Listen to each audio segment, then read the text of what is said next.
just saliva everywhere.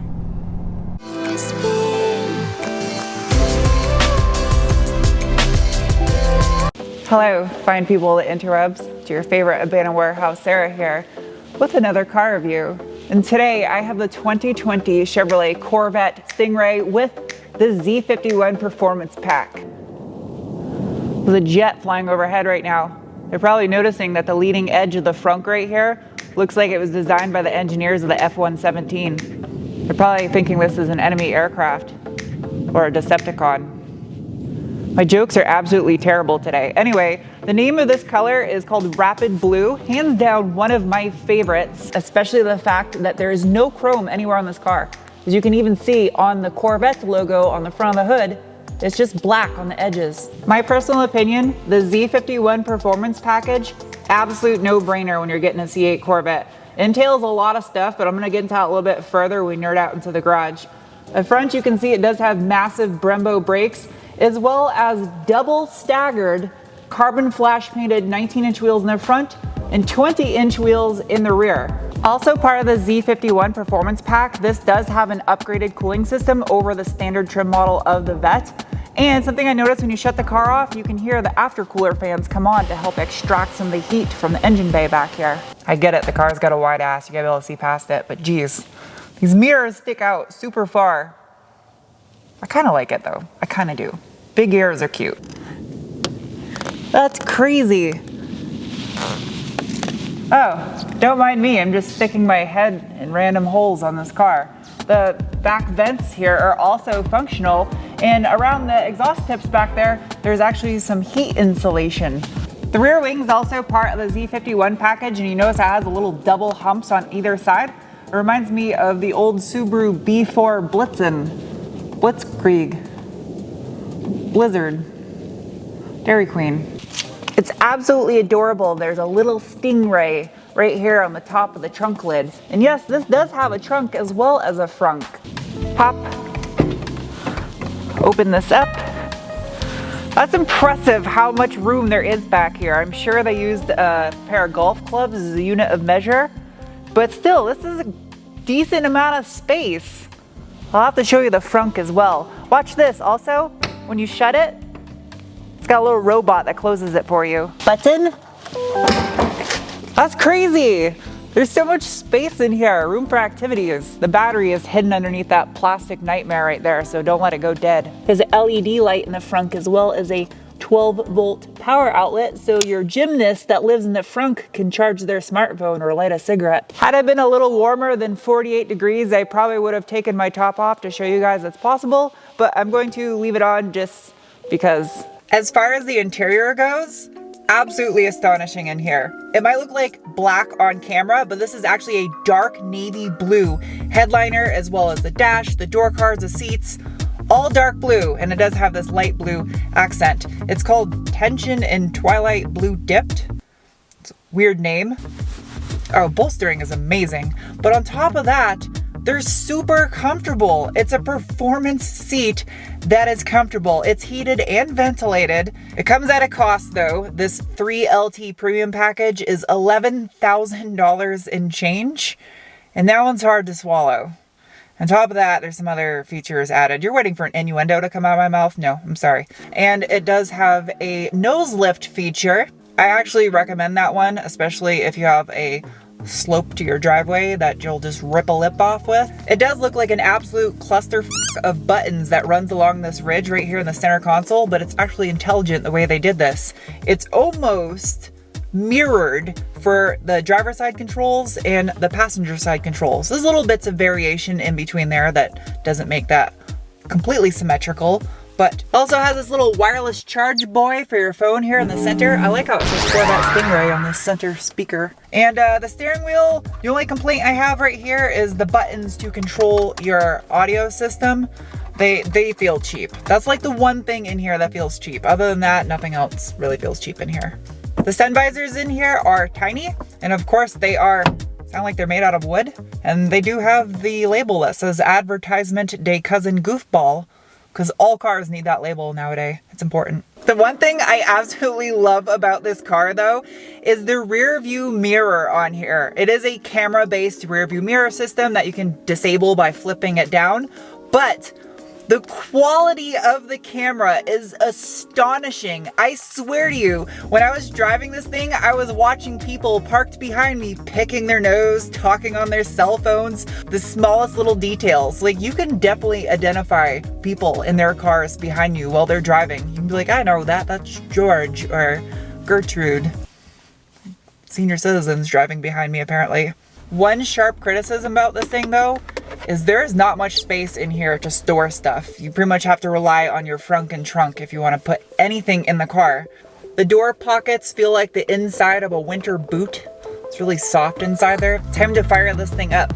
See how it sounds, and I'll go over the tech bits as well. Check out the blue seat belts. Bouncy.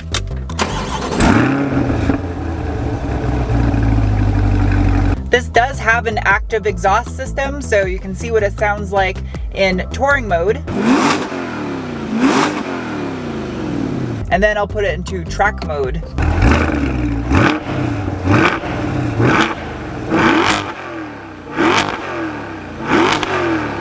I cannot believe how quick this thing revs. It's like that.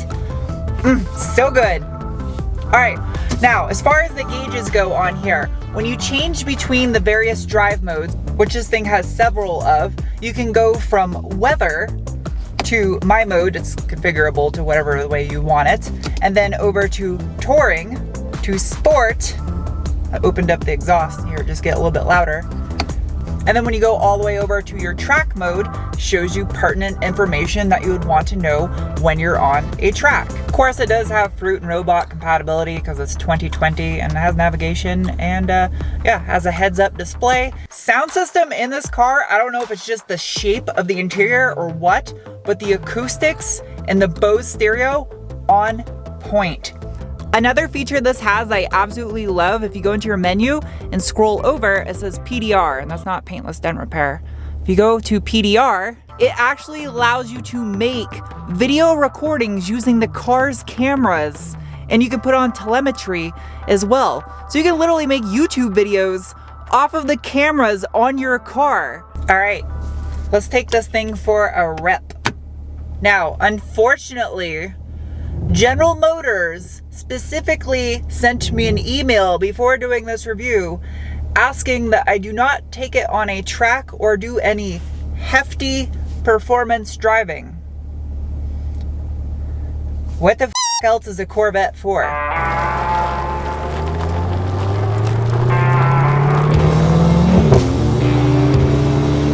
In the name of science, we are now going to give it the beans. I've always wanted to have someone in the passenger seat when I do this, so now I get a chance. So I am going to put it into track mode, and other than that, I'm just gonna let the Chevy's robots do all the work. Give it a little assistance. Let this thing eat. You ready? Yeah, let's go. Go. Oh, jeez. Oh my God. Oh. Dude, my neck. Do you feel it in your cheeks?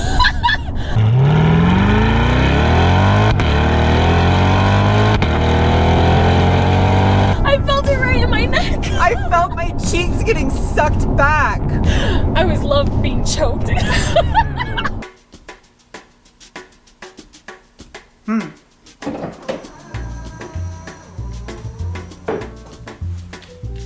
Robots. Hello, welcome to Garage Science with Sarah. As I mentioned before, this thing does have a removable top, and as you can see by the giant robotic beaker lip that opened up, the top will go down inside there. The reason why that big black panel is there is so when you take the top off, the top has somewhere to rest other than on top of the engine, and then this comes back down and covers everything back up. The downside with that is there is a giant panel blocking access for me to show you the engine, and it is frowned upon for me to disassemble the cars that I do reviews on. So you're just gonna have to take my word for it. There's an engine in there. What is the oil cap? That engine being the LT2 pushrod 6.2 liter naturally aspirated V8 that produces 495 horsepower at 6,450 RPM and 470 pound-feet of torque at 5,150 RPM. The biggest changes with the LT2 over the previous LT1 it is replacing is it has a larger intake plenum as well as a standard dry sump oil system that is available on all trim levels of the C8 Corvette. The biggest changes with that is it now splits the engine into two separate chambers, both of which have their own scavenge pumps, and it basically blocks off the oil in the top half of the engine so it doesn't just drip down through gravity to the lower half, and the upper scavenge pump will then extract the oil and the vapors and put them back into the oil reservoir. It's time for the braking test. Make sure no one's behind us. You ready? Ready? Oh my god, my face! Oh, my face! Why? My head! I'm sorry! Leave that out! I really felt my face, my cheeks were getting tugged on. Just saliva everywhere. Hi, I'm back. The drivetrain in this mid-engine rear drive Corvette is an all-new 8-speed dual clutch gearbox, which I'm actually a huge fan of in here because I noticed driving in traffic, it's not that herky-jerky like you see in a lot of other dual clutch gearbox vehicles. It's fairly smooth. The only thing I have to criticize though is it doesn't really have as aggressive of a DSG fart that I would like to see coming up the tailpipes. You just get this little subtle pop every time it bangs off a shift. It's not really that loud. Other than that, big fan. And because this does have the Z51 performance pack, it does have an upgraded rear limited slip differential, and it does have the Magna Ride suspension, which is an option on top of the Z51 performance pack, which is kind of a downer. It should just be included in that Z51 performance package.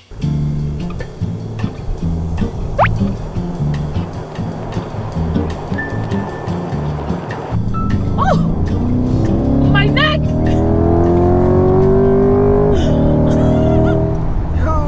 That's gonna look silly on camera.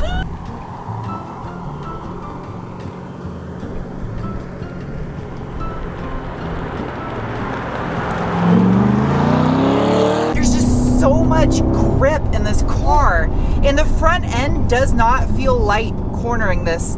Like in my MR2, the front end's super light in that car, and that's why they have bad snap oversteer problems. I don't notice the front end being light in this thing at all.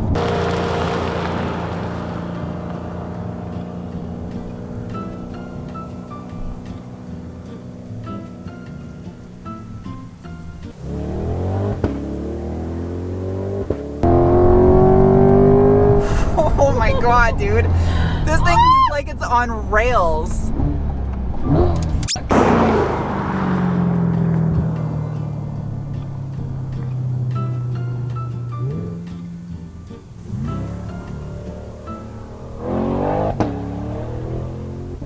So it actually has a Z button on the steering wheel, which is kind of weird because this is a Vette. And it looks like the Z logo from a Nissan Z car, but it's actually for the Z51 performance pack. So I pressed that, and the way I have it configured is everything is in track with the exception of suspension. Suspension is in the softest setting, which I guarantee you probably already noticed. Yep. It's a huge difference. Like, it's actually really nice.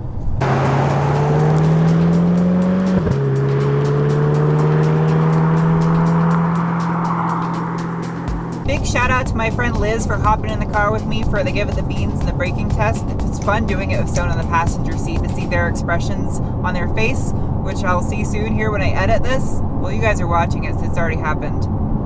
Cameraception. Anyway, as far as the normal driving part of this review goes, the one thing I would give the C8 a ton of credit for is daily driver ability. You would think a car that looks like this, especially even just sitting in it, that it wouldn't be that comfortable, but it is. In touring mode, this thing is super plush and comfy, and I'm 5'11" and I'm wearing heels right now, and I still am not cramped in here. My knees aren't touching the steering wheel. It is a comfortable car. And on top of that, the highway fuel economy in this car is exceptional for how fast this thing is. I mean, and it's a pushrod V8 still too. It's impressive. That's the word that describes the C8 Corvette best. If you guys have never seen one of my car reviews before, I have multiple categories to rate and assess them, starting with the coveted bean score. It is a rating of 1 to 5 beans, based on the feeling you get behind your belly button when you give it the beans. And this Corvette C8 is getting a rating of 3.7 beans. This thing is seriously quick from a dig, and it's still fast from a roll. However, I'll have to say, at times when I was getting on it while I was already going, I kind of felt like, yeah, this thing could use a little bit more power. But when you launch this car, it means business. Next is the squid score. It is a ridiculous assessment of a vehicle's handling that I came up with for supercars and cars of that caliber. And the C8 Corvette with the Z51 Performance Pack is getting a rating of 3.4 squids. This is just a guesstimation from the little bit of spirited driving I was able to assess. But to really test this car out, you definitely need to take it out on a track because its limits are bat crazy high.